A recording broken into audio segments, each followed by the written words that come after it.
Good luck to you. Thanks a lot.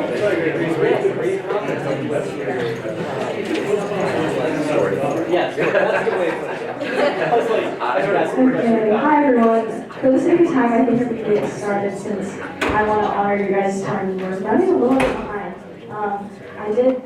When I practiced yesterday, it was 38 minutes and then I cut some and then I did practice again. So we're gonna like zoom through the first part and hopefully it'll be alright, but you know, it is what it is.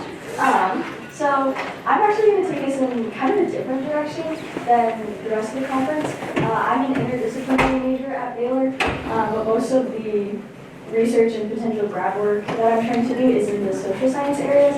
So I'm actually going to come about this from adolescent development perspective. So it'll be more of like a research-based thing. So in preparation for the conference, I did a mixed methods case study of LDS undergraduate students at Baylor University and evangelical Christian students at BYU, which was super fun.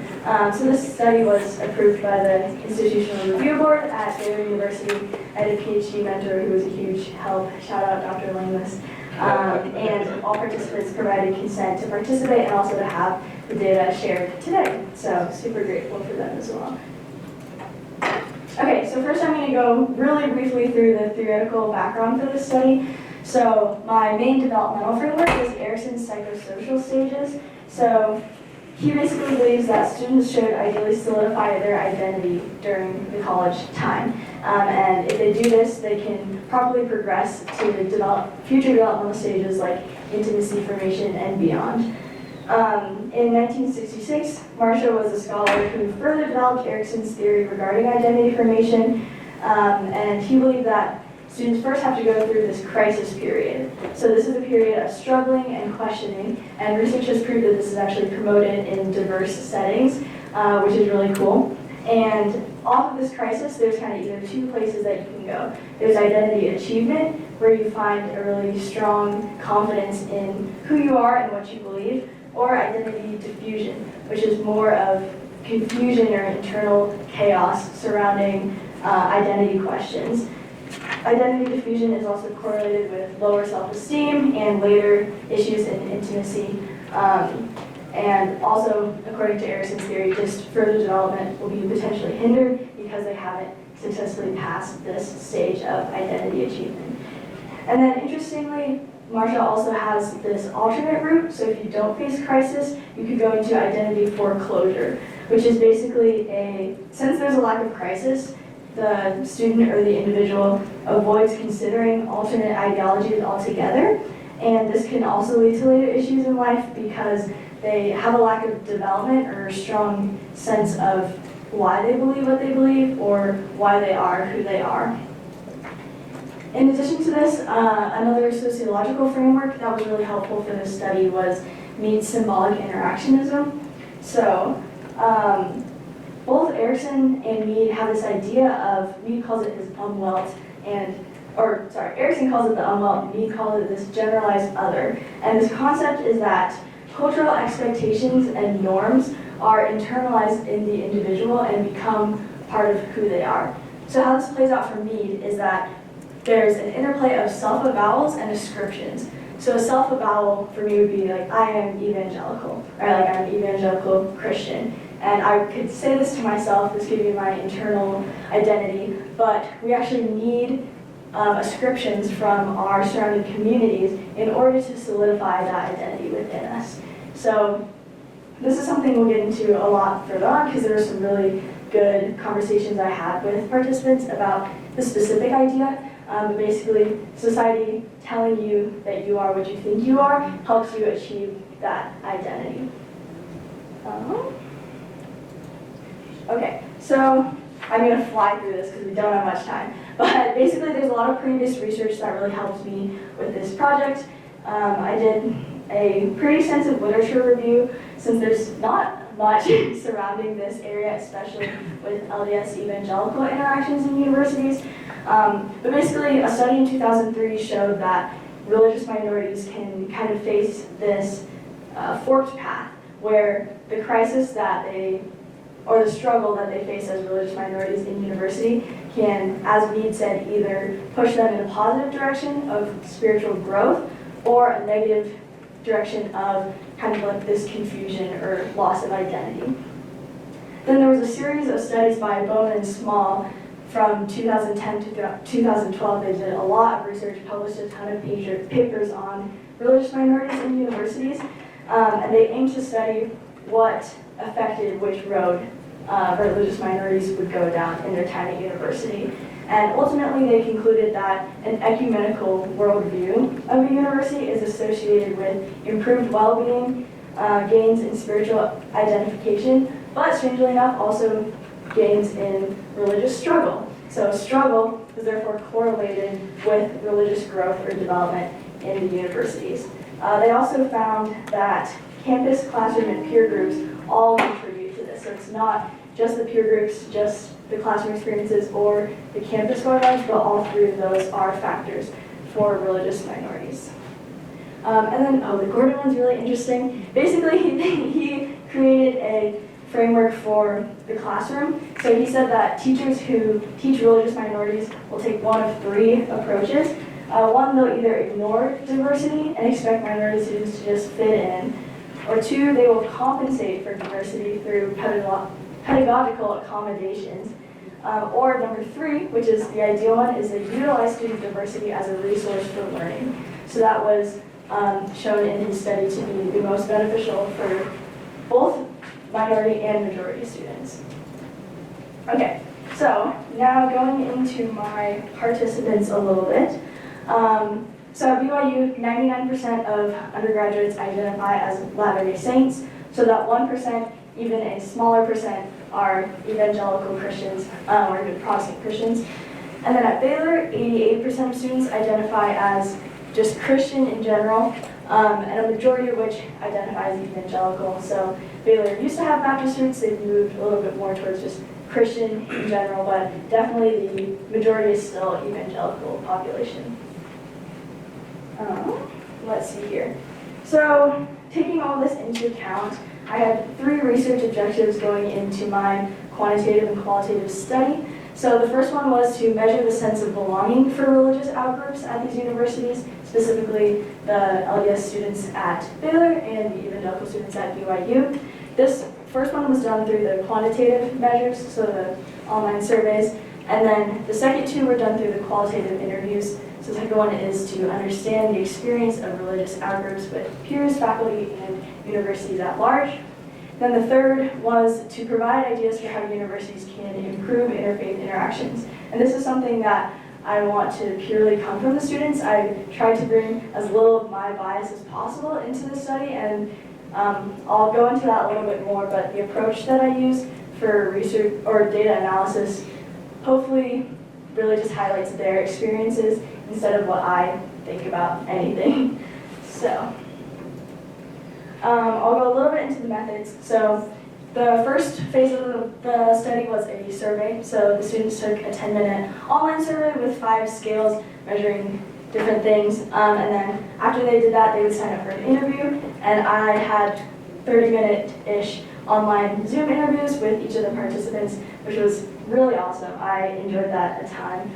And then for the qualitative data analysis was really interesting. So I decided to take an approach called narrative inquiry, which was developed by Clendenin and Connolly in 2000. And it's basically the study of experiences as stories, because people shape their daily lives by the stories of who they and others are. And then they interpret their past in terms of these stories. So the theoretical framework is just that we think in terms of narratives, especially when it comes to who our identity is. In religion, we call this testimonies, right? Like we base our identities around what we testify has happened to us in the past. So I really loved that approach. I think it was super fruitful. And then after that, I used reflexive thematic analysis to kind of pull out different themes from each of the participants' narratives and combine them to overall results from the study. Okay, so these are very small populations. Good that it's a case study. Recruitment was really hard, as you can probably guess. So I went through the bishop of the LDS ward that serves Baylor students. And then at BYU, I was in contact with their university chaplain, which was really great, and he sent it out to students. So I was super grateful for that. I surveyed and interviewed 2 LDS students at Baylor out of the self-reported 3 who actively attend.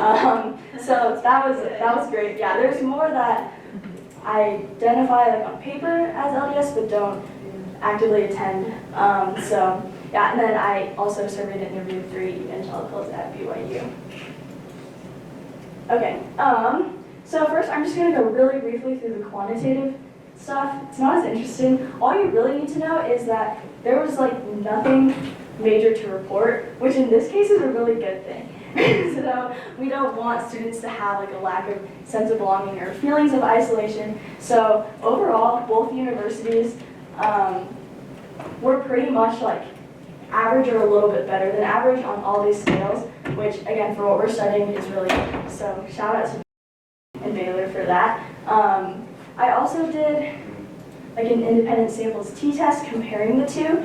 It looks like there's differences. There are really slight differences. None of them are statistically significant. I just thought it would be interesting to look at those in comparison with each other. And obviously, since the sample sizes are so small, everything has to be taken with a grain of salt. But yeah, overall, there wasn't anything super alarming on the quantitative data collected. So that was a really good thing and good context going into the qualitative study. Is that the mean of a larger university sample or the mean of your sample? This is the mean of my sample, yes. Okay, great. And then as far as qualitative measures go, I used interview questions that kind of touch on all of these things. And then once I transcribed those interviews, crafted it into a narrative. Fortunately, a lot of the ways that the participants went through these questions was already crafted like a narrative, so I kind of just moved a lot of it over and helped it flow better together, but tried to preserve as much integrity of what they reported themselves in that. So for sake of time, we're going to go to the interesting part, which is actually these students' stories.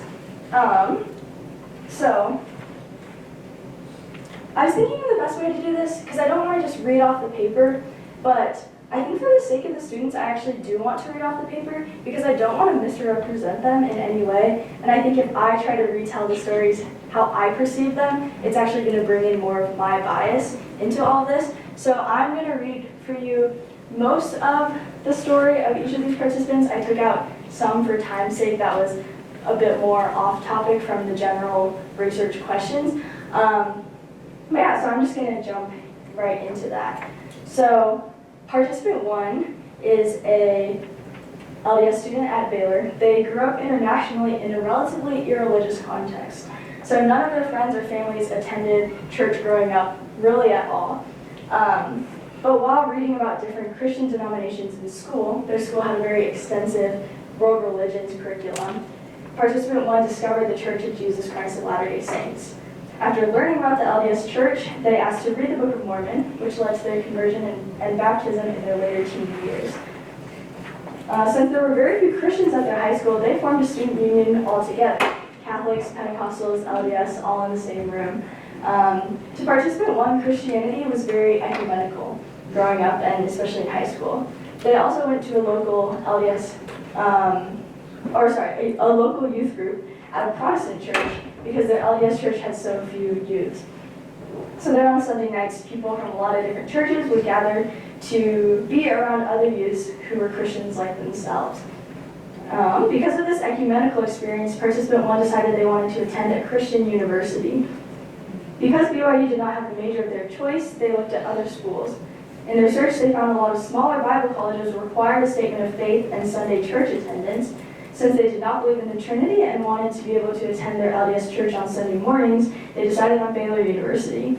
They liked that Baylor had a lot of denominations, as they believed it would help them feel less isolated. Over their time at Baylor, they have felt increasingly more denominational. They feel as if their identity and their specific denomination has been very much socially enforced. In high school, if someone asked, "Are you religious?" they probably would have answered, "Yeah, I'm Christian." At Baylor, however, people ask, "What denomination are you?" because they assume that everyone is Christian. This made them feel stronger in her beliefs over time and even encouraged deeper investment into LDS communities. In their freshman year, they attended a Baptist Bible study with their roommates, and at times they felt like they were kind of undercover and that people would feel uncomfortable if they found out that they were LDS instead of Protestant. This was a very new feeling, as they never thought Christian spaces would be exclusive to certain denominations. Because of this, they made an effort to attend scripture studies at their local ward, even though the ward serving Baylor students is a 50-minute drive from campus. In hindsight, they are actually very glad that this happened, as they enjoyed the intentional time in the LDS church. Generally, they have always felt very welcomed on Baylor's campus and absolutely loved the university. They believe that religion is not pertinent enough throughout Baylor to make non-Christians feel a lack of belonging.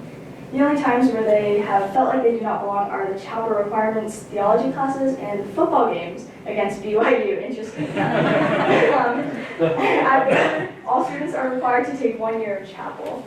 Whereas Catholic students, Orthodox students, Reformed students, and other Christian denominations have their own fellowships that fulfill the chapel requirement, Baylor refuses to recognize LDS Institute as a valid chapel.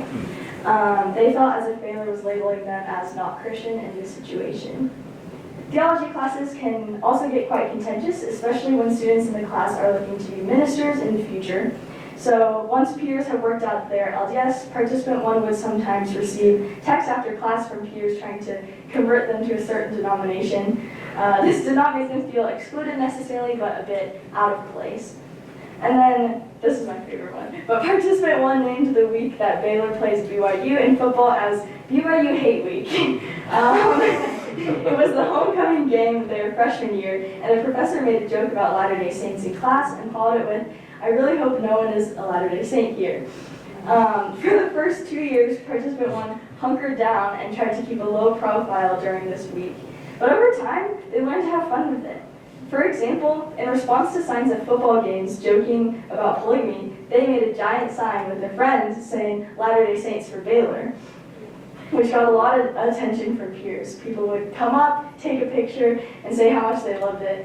This was a very fun experience and one where they felt like they really belonged. They believe that religious diversity at Baylor in general has helped them feel like they belong. For example, they know of a few LDS faculty members, which makes them feel more accepted within the university's beliefs. In their view, the most helpful thing that people at Baylor could do to make religious minorities feel like they belong at Baylor is to realize that not all their students are evangelical. They do not think that most professors, especially ones who have been at the university for a long time, realize that Baylor has become increasingly more ecumenical over time. They also think that Baylor should stick with the word Christian over something like Baptist, as it includes students in a way that other denominationally affiliated universities do not. So I really enjoyed hearing participant one's story. So participant 2 is our other LDS student at Baylor that I got to interview. They found their faith more solidly in their high school years, and after that turning point in their faith, it started to shape who they were, and they served a domestic and international mission for the LDS Church before going to Baylor. So unlike most members of the LDS Church, they knew that they did not want to go to BYU, since they grew up around a lot of Christians and always enjoyed being around different perspectives. So their experiences at Baylor have actually reinforced their faith. Even though there's criticism from others when talking about their beliefs, and sometimes they'll run into someone that's more harsh and wants to make fun of LDS members, that is more frustrating than anything. But it also reinforces their faith because they see gaps in what others think they know about the LDS Church. Overall, they think that most peers are interested and curious, though, which has helped them continue their missionary work into college. While they are not a highly social person, they feel as if everyone at Baylor is friendly towards them. One place where they feel like they particularly belong is in language class, since they took the language that they spoke on their mission. Because of this, they get to share a lot about their faith in class and feel as if peers and teachers have been really accepting. Additionally, they appreciate that there's so many different denominations of Christianity at Baylor. They find it interesting to hear everyone's opinions, and they feel as if the staff is always kind when students voice those different opinions. Their language teachers have asked genuine questions about their mission's experiences in a way that make them feel like they belong. Participant 2 has also loved the required religion classes at Baylor, especially Christian heritage, as you learn about the history of different Christian denominations.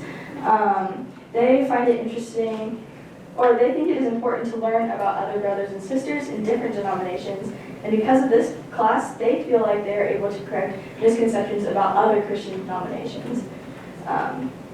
Participant 2 has experienced misconceptions about the LDS Church at Baylor regarding polygamy, whether LDS members believe in the Bible, and whether LDS members are Christian. They feel like these misconceptions are actually a great way to start a conversation about faith, though, if approached lightheartedly. So starting in a playful tone of, no, we don't believe that, can open the door to deeper, more meaningful conversation regarding LDS and evangelical beliefs with peers. To improve the undergraduate experience for religious minorities at Baylor, they believe that a class about world faiths in general would be helpful. They believe it is important to learn the common ground that we share with others so that we can be open to them. While it is important for Baylor to keep their Christian identity, they believe that there is still room to be more welcoming to every faith. So that was participant 2. Okay, we're running out of time. I'm going to kind of summarize some parts, but try to keep it as close to their story as I can. So participant 3 actually grew up internationally as well, which I thought was super interesting. They did not know about Christianity really at all until they came to the States, and that's when they got involved in an evangelical Christian Bible study, and they actually transferred from community college to BYU, and then got baptized at an evangelical church at BYU, which is super interesting, or in Provo. So I found that super interesting. When they first got to Provo, they like to have more conversations with their pastors and their religious professors about the difference between Latter-day Saints and evangelical Christians. They think that LDS members are very religious and very nice. At BYU, they are often assumed to be a member, since 99% of BYU students are members. They do not mind being thought of as LDS, though, as there are a lot of similarities between their beliefs and the beliefs of the LDS Church. And additionally, since LDS members think of themselves as Christians, they are open to evangelical Christians in general. And participant 3 thinks that this promotes their sense of belonging, since there's not this out-group, in-group dynamic as much. They feel like they belonged more at BYU than they would at a public school, which is interesting. Currently, they're doing research at a public university, and they prefer BYU because the religious environment at BYU is nicer and more welcoming. Let's see. One thing that they think BYU can improve is potentially the religious class requirements for non-members, but they do appreciate that they offer non-member versions of some of the classes, since they feel like there's more openness to discussion, as it's not assumed that everyone has the same perspective in those specific spaces. Now we're going to move on to participant 4, which is a really interesting one. Participant 4 was raised in the LDS Church, and in high school they transferred from a public school to a Protestant Christian school.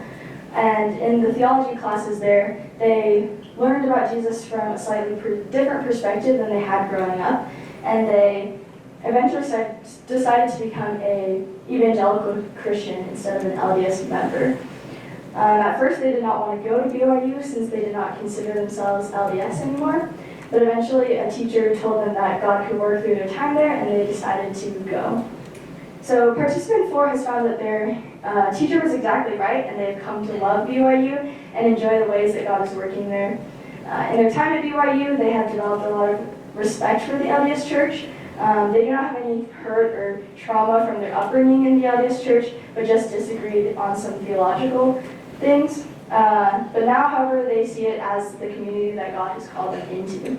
The evangelical church they attend in Provo has the same sentiments and strives for integration with LDS communities and open conversations about Jesus. Once participant 4 adopted this mindset, it changed everything for them. Now some of their closest friends are LDS, and they feel like they can love their LDS family members better. They also have an immense respect for their teachers intellectually and have been able to engage in rich interfaith dialogue with them. Those conversations have really pushed them, which has helped reinforce their faith and theological views. One difficult thing, however, is that a lot of activities that peers engage in are centered around the LDS Church.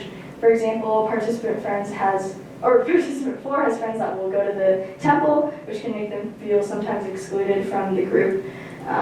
There are also times in religion classes where discussions feel a bit more like an echo chamber, so they are grateful for professors and peers with which they can have more open discussions. Sometimes they can feel disrespected or unsafe in conversations, though, when people are less open to an exchange of ideas.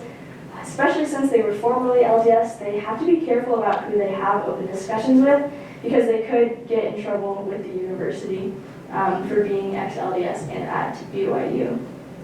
They are grateful for teachers, though, who have come alongside them in this and desire to have open conversations with them, not just for the sake of converting them, but for supporting them. And they have found that the teachers who usually do this are ones that make an intentional effort to have friends and colleagues of other faiths outside of the LDS faith and outside of BYU, which is really cool that we're doing something like that right now. Sometimes, however, they have encountered teachers who are not open to a variety of religious ideas and can sometimes even say openly hateful things about other religions, evangelicals included, which is difficult for a participant for. But overall, peers have been more inviting and inclusive than they thought and care a lot less about their ex-LDS identity than they expected. Participant 4 wishes that BYU would potentially allow more support for students of different faiths, things like this, which is cool. While BYU likes to promote the diversity they have, they feel like there's not always allowance for events of different faiths within university settings, and also because they could even get in trouble or be asked to leave the university. Students with doubts or differing opinions that are in the LDS Church are sometimes nervous to explore these or feel unable to discuss them with others. This can make them sometimes feel like they are hidden or swept under the rug. So I'm going to zoom through participant 5. It was a quicker interview. They were raised evangelical, but with half of their family as LDS. They transferred to BYU for the business program there, and what's most interesting about participant 5 is no one that they have met at the university knows that they are not LDS, because they haven't gone out of their way to let people know that they are different from the majority group. So I found that really interesting. When church events are mentioned, participant 5 kind of just pretends to know what what peers are talking about. They do want to make an effort, though, to utilize the network of members, as they feel like there are lots of good connections students can get at LDS, since it's a very tight-knit community. And participant 5 is not sure if BYU should do anything differently at all to improve the undergraduate experience for religious minorities. In their view, the point of BYU is to cater to LDS students, and so it makes sense that they focus in the classroom and in student programming on the LDS faith. Participant 5 says, if I were them, I don't see why they would have any reason to change the general way that they do things. So I found that really interesting. And I know we're running really short on time, so I'm going to zoom through this. But this is the discussion or the results or the things that I found from the research. So overall, this research study confirmed previous research and built upon theories regarding the impact of humanicity on development of religious minorities in the universities. So something that I thought was really interesting within this is an idea of a hidden minority. So religious minorities at universities like Baylor and BYU often can look the same as the majority of their peers.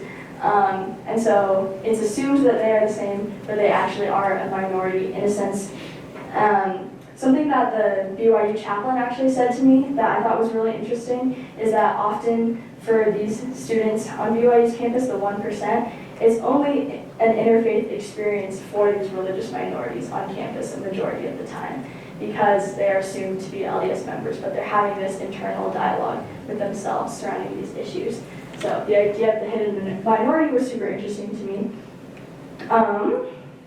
Let's see. And then overall, participants reported that being at a university that was different from their religious affiliation helped strengthen and deepen their beliefs. And then it was kind of the same as Bowman and Small's study. This growth was correlated with a humanicity of the different universities. Sorry, I'm just skipping through a lot of my notes here.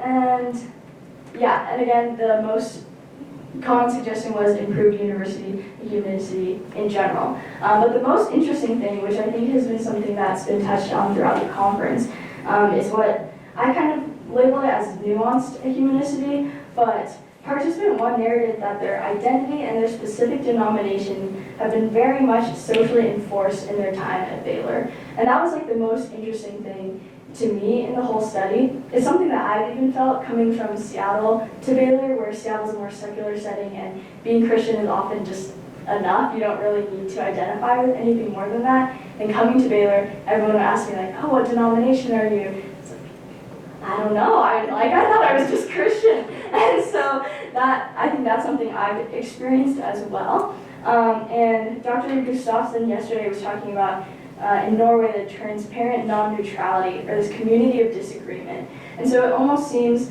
while university and humanicity is helpful for student development, there's also this idea that recognizing our differences is important as well, because that will help us with the ascriptions that we're receiving from other people of like, oh, you're LDS or you're evangelical, instead of just like, I guess we need to balance unity and conversations of inclusion with strong identification with what we are and being able to develop those differences as well in the university setting. So I know we're way over time. That's basically all I got. McKay, how are we doing? I think it's great. I want to keep listening. You want to keep listening? Okay. Yeah, so just my last final thought that I'll leave you with after zooming through all of my conclusions. It's actually a question that a youth pastor at an evangelical church at Orem asked me. I called him as kind of a consultant, and he said, you need to ask the question, what is worth dividing over? And I thought that really interesting in this concept of interfaith dialogue and what I was talking about now. Unity is like great and it's awesome and it's helpful, and things like this are really good for the development of all our faiths, but keeping it in tension with like what are things that are worth dividing for at the university level for BYU and Baylor. What are some certain like chapel or religious class requirements that are worth dividing over, that are worth potentially not necessarily harming the ecumenical setting on campus, but designating the university with the religion that they are? What are things that we can't compromise on and even shouldn't compromise on, and even potentially research-wise won't be helpful for students to compromise on, because these things are central to our identity as LDS, evangelical, Catholic, Muslim, Buddhist, etc. So that's all I basically got for you guys.